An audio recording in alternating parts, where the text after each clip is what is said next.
যে গাছ বাড়িতে থাকলে কখনো রিজিকের অভাব হবে না, রাসূল সাল্লাল্লাহু আলাইহি সাল্লাম এই গাছটা মানুষের বাড়িতে লাগাতে খুব তাগিদ প্রদান করতেন।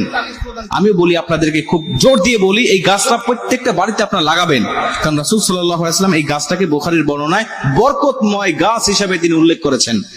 রাসূল সাল্লাল্লাহু আলাইহি ওয়াসাল্লাম বলেন, তোমরা প্রতিটা বাড়িতে এই গাছ লাগাবে, এবং যে বাড়িতে এই গাছ থাকবে, এই গাছের ফল থাকবে, আমি আল্লাহ রাসূল বলছি ওই ঘরের মানুষের কোনো রিজিকের অভাব হবে না, ওই ঘরের মানুষরা কখনো অভুক্ত থাকবে না। বুখারীর বর্ণনায় আল্লাহ রাসূল সাল্লাল্লাহু আলাইহি ওয়াসাল্লাম বলেন, আন ইবনে ওমর রাদিয়াল্লাহু তাআলা বর্ণনা করেছেন যে ক্বালা রাসূলুল্লাহ সাল্লাল্লাহু আলাইহি ওয়াসাল্লাম, মিনাশ শাজারি শাজারাতুন তাকুনা মিথলাল মুসলিম।